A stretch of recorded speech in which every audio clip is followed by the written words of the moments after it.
Pharmacy academy में आपका स्वागत है। स्टूडेंट, प्रीवियस लेक्चर में हम लोगों ने गैस्ट्रोइंटेस्टाइनल एजेंट्स क्या होते हैं और उनके क्लासिफिकेशंस को देख लिया था। तो आज हम जो गैस्ट्रोइंटेस्टाइनल एजेंट की कैटेगरी में एंटासिड आता है उसको आज हम लोग पढ़ेंगे। ठीक, तो हम लोग बात कर रहे हैं एंटासिड्स। एंटा एसिड यानी जो एसिडिटी के अगेंस्ट काम कर रहा होगा, यानी antacids are those types of drugs या compound which are used to neutralise excess acid present in your stomach. यानी ये क्या करते हैं, न्यूट्रलाइज करते हैं, use to neutralise excess acid. ठीक, जो एक्सेस एसिड होता है आपके स्टमक में उसको ये न्यूट्रलाइज करने का काम करते हैं। जो एक्सेस एसिडिटी की कंडीशन आपके स्टमक में आती है, इस कंडीशन को हाइपरक्लोरहाइड्रिया की कंडीशन कही जाती है। यानी एक्सेस एसिड की जो कंडीशन है उसको कहा जाता है हाइपरक्लोरहाइड्रिया। हाइपर मीन्स ज्यादा और क्लोरहाइड्रिया मीन्स हम हाइड्रोक्लोरिक एसिड की बात करें, क्योंकि हमारे स्टमक में हाइड्रोक्लोरिक एसिड ही प्रेजेंट होता है। तो जो हमारे एंटा एसिड्स होते हैं हमारी एसिडिटी से रिलेटेड बहुत से प्रॉब्लम को ट्रीट करने के लिए यूज किए जाते हैं। अब एसिडिटी से रिलेटेड कौन सी प्रॉब्लम आपको फेस करनी पड़ती है, तो एक तो होता है आपका acid reflux,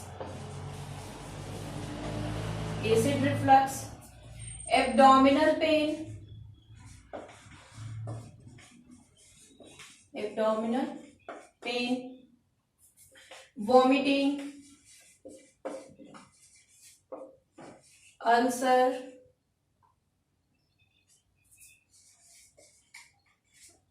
gas problem, heart burn,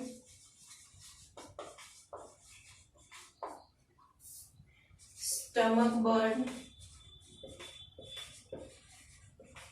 and oesophagus inflammation. यानी अगर हमें एसिडिटी की प्रॉब्लम हो रही है या फिर हमारे बॉडी में हाइपरक्लोरहाइड्रिया की कंडीशन हो रही है, यानी एसिड कॉन्सेंट्रेशन अगर हमारे स्टमक में बढ़ जा रहा है, तो हमें acid reflux, abdominal pain, vomiting, ulcer, gas problem, heart burn, stomach burn और ऑइसोफेगस इन्फ्लेमेशन की प्रॉब्लम को फेस करना पड़ सकता है। तो आइए हम थोड़ा एक डायग्राम के थ्रू देख लेते हैं कि ये एसिड जो है हमें कैसे प्रॉब्लम कॉज कर रहा है। ठीक,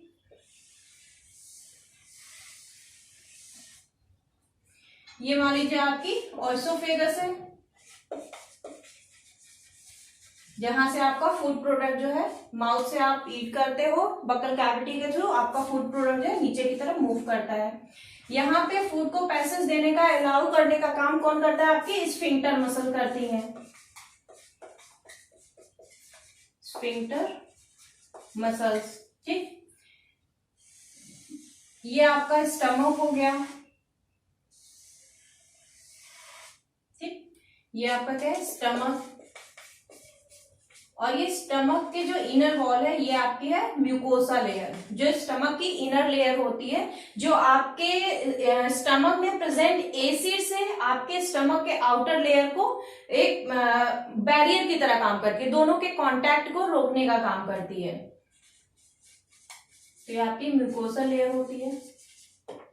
ठीक, आपका फूड प्रोडक्ट जब अंदर यहाँ स्टमक में पहुंचता है, ठीक, तो यहाँ पे फूड प्रोडक्ट जब आपका पहुंचता है तो HCl इसमें प्रेजेंट है आपका हमारा पहले से, तो HCl फूड को ब्रेक डाउन करने का काम करता है और साथ साथ में जर्म्स को किल करने का भी काम करता है। और जो प्रोटियोलिटिक एंजाइम्स की रिक्वायरमेंट होती है, जो हमारे प्रोटीन को ब्रेक डाउन करने में यूज किए जाते हैं, उन प्रोटियोलिटिक एंजाइम्स के सिक्रीशन को भी ये सिक्रीशन में उनकी मदद करता है। ठीक है, क्योंकि हमारे स्टमक में जो पेप्सिन होता है, प्रोटियोलिटिक एंजाइम, वो सिक्रीट आउट होता है और उस पेप्सिन को सिक्रीट आउट होने के लिए हाईली एसिडिक इन्वायरमेंट की जरूरत होती है। और वो एसिडिक इन्वायरमेंट कौन मेंटेन करता है, HCl मेंटेन करता है। ठीक है, तो जो HCl का सिक्रीशन है हमारी बॉडी में वो तो एक नेचुरल प्रोसेस है, लेकिन कभी कभी होता क्या है कि हमारी जो डेली लाइफ की रूटीन है, प्रॉपर तरीके से डाइट हमारी अगर मेंटेन नहीं रहती है, स्ट्रेस की कंडीशन कंडीशन बहुत ज्यादा लोग फेस कर पाते हैं, फूड रिएक्शन वगैरह भी हो जाते हैं। तो इन सब की वजह से यहाँ पे जो HCl है हमारा, यानी जो हाइड्रोक्लोरिक एसिड है, इसके कॉन्सेंट्रेशन में मतलब कॉन्सेंट्रेशन या तो बढ़ जाता है या घट जाता है। लेकिन यहाँ पे हम हाइपर क्लोरहाइड्रिया की बात कर रहे हैं, तो यानी कॉन्सेंट्रेशन मान लीजिए यहाँ पे हाइड्रोक्लोरिक एसिड का वो इंक्रीज कर गया। अब हाइड्रोक्लोरिक एसिड को स्टमक के आउटर लेयर से प्रोटेक्ट करने का काम कौन कर रहा है? हमारी म्यूकोसा लेयर कर रही है। तो जब कंसंट्रेशन बहुत ज्यादा होता है और हमारा जो HCl वो कोरोसिव इन नेचर होता है, तो ये हमारी म्यूकोसा लेयर को डैमेज करनी शुरू कर देती है, जिसकी वजह से हमें अल्सर की प्रॉब्लम फेस करनी पड़ती है। अल्सर की प्रॉब्लम के लिए HCl के साथ साथ एक हमारी बैक्टीरिया भी रिस्पॉन्सिबल है, जिसका नाम आप लोगों ने सुना होगा, H. पाइलोरी। H. पाइलोरी यानी हेलिकोबैक्टर पाइलोरी। ये एक बैक्टीरिया होती है जो आपके स्टमक में जाते ही आपकी म्यूकोसा की लेयर पे अटैक करके उसको डैमेज करने का काम करती है। तो म्यूकोसा की लेयर डैमेज करती है तो वो अल्सरेशन कॉज होती है। तो यानी एसिडिटी और बैक्टीरियल इन्फेक्शन की वजह से आपको एक अल्सरेशन की प्रॉब्लम भी फेस करनी पड़ सकती है। एक कंडीशन होता क्या है कि ये आपकी जो स्फिंक्टर मसल्स हैं, ये जो फूड को यहाँ अलाउ करती है अंदर स्टमक में एंटर करने के लिए, ये कभी कभी होता है कि ये बहुत टाइटली बाउंड कर देती हैं आपके स्टमक को and allow the acid escape and irritate the oesophagus. ठीक है, ये करती क्या है कि एसिड को एस्केप करने के लिए अलाउ कर देती है, और जब एसिड आपका एस्केप करके चला जाता है ऑसोफेगस में, तो वहां पे आपको ऑसोफेगस में इन्फ्लेमेशन कॉज करता है, इरिटेशन कॉज करता है, और आपका हर्ट बर्न की प्रॉब्लम आती है। जो ये हर्ट बर्न की प्रॉब्लम है आपका एसिड रिफ्लक्स की वजह से हो रहा है, यानी जो एसिड है हमारा वो रिफ्लक्स होकर हर्ट तक पहुंचा है और उसकी वजह से हमें हर्ट बर्निंग की प्रॉब्लम हो जाती है। जो म्यूकोसा लेयर हमारी डैमेज हो रही है और HCl हमारे डायरेक्ट कांटेक्ट में पहुंचता है आउटर लेयर ऑफ स्टमक के लाइनिंग के, तो हमें स्टमक बर्निंग भी दिखाई देती है। ठीक, तो ये जो हमारा HCl होता है वो करता क्या है कि पूरे हमारे जो स्टमक के जो लाइनिंग है उसको डैमेज करने का काम करता है, स्टमक बर्निंग की वजह बर्निंग का भी काम करता है, इन्फ्लेमेशन कॉज करता है हमारे ऑसोफेगस में, अल्सरेशन की प्रॉब्लम कॉज करता है, और इसी की वजह से हमें वोमिटिंग वगैरह भी आ जाती है। ठीक, तो जो एंटासिड्स होते हैं हमारे HCl के इसी कॉन्सेंट्रेशन को मेंटेन करने का काम करते हैं, कि हमें जितनी रिक्वायरमेंट है HCl के कॉन्सेंट्रेशन की, हमारी बॉडी में HCl उतने कॉन्सेंट्रेशन में मेंटेन रहे। ठीक, तो एंटासिड्स क्या काम कर रहे हैं आपको क्लियर हो गया होगा। अब हम बात कर लेते हैं क्लासिफिकेशन ऑफ एंटासिड्स। तो एंटासिड हमारे दो टाइप के होते हैं, टाइप्स ऑफ एंटासिड्स।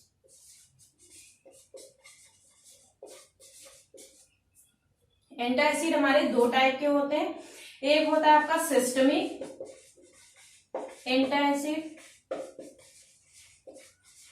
और दूसरा होता है आपका नॉन सिस्टमिक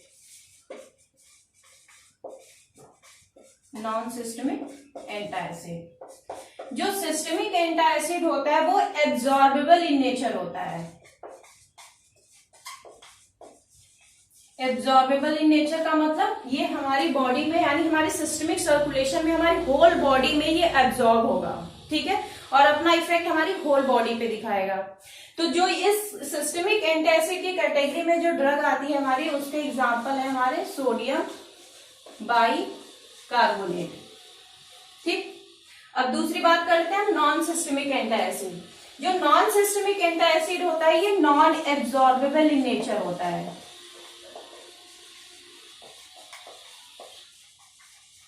नॉन एब्जॉर्बेबल यानी ये सिर्फ एक लोकलाइज्ड इफेक्ट अपना शो करता है, ये पूरी बॉडी में हमारे ये एब्जॉर्ब नहीं होता और पूरी बॉडी पे अपना इफेक्ट शो नहीं करता, ये हमारी बॉडी में एब्जॉर्ब नहीं होता है। सिर्फ जो इसका साइट ऑफ एक्शन होगा वहीं पे जाके ये एक्ट करेगा और वहीं पे अपना एक्शन जो है दिखाता है।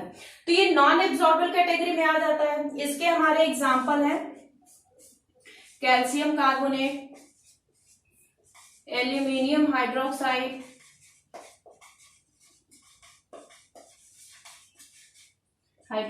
Jail, magnesium carbonate,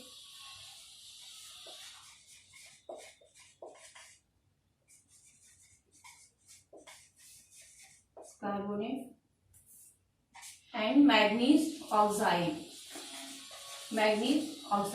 etcetera. ठीक है, ये हमारे नॉन सिस्टमिक एंटी एसिड की कैटेगरी में आते हैं। ठीक, तो हमने क्लासिफिकेशन देख लिया, हमारे एंटी एसिड कैसे हमारी बॉडी पे एक्ट कर रहे हैं वो भी हमने देख लिया। अब हम कुछ प्रॉपर्टीज देख लेते हैं कि हमारे एंटी एसिड की क्या प्रॉपर्टी होनी चाहिए, ideal properties of anti acids. तो जो हमारे एंटी एसिड होते हैं, सबसे पहली उनकी जो आइडियल प्रॉपर्टी होनी चाहिए वो है हमारी should not cause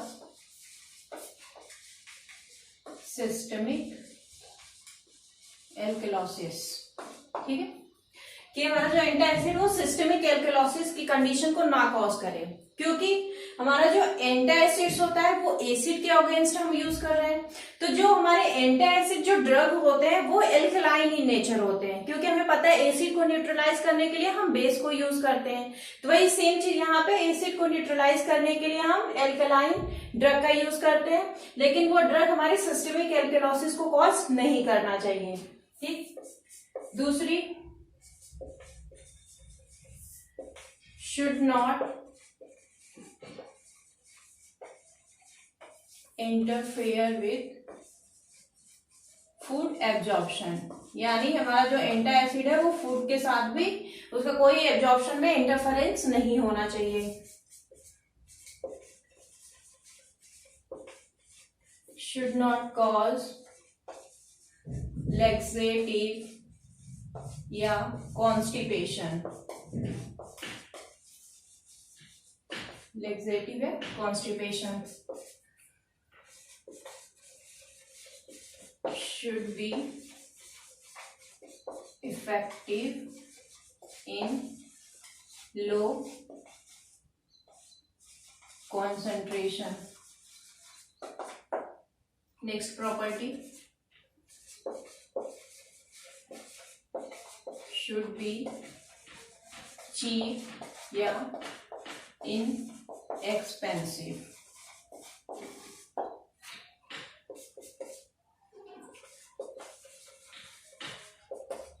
action is quick, यानी जो एंटी एसिड हो वो ऐसा होना चाहिए जो अपना एक्शन तुरंत शो करे और कम से कम डोज उसकी देनी पड़े अपना इफेक्ट शो करने के लिए। ठीक, तो ये कुछ हमारी आइडियल प्रॉपर्टीज है जो हमारे एंटी एसिड्स के अंदर अगर होती है तो हमारा एंटी एसिड अच्छी कैटेगरी का माना जाता है। ठीक, तो आज के टॉपिक में हम लोगों ने एंटी एसिड्स क्या होते हैं, एंटी एसिड्स के क्लासिफिकेशन और प्रॉपर्टीज को डिस्कस किया।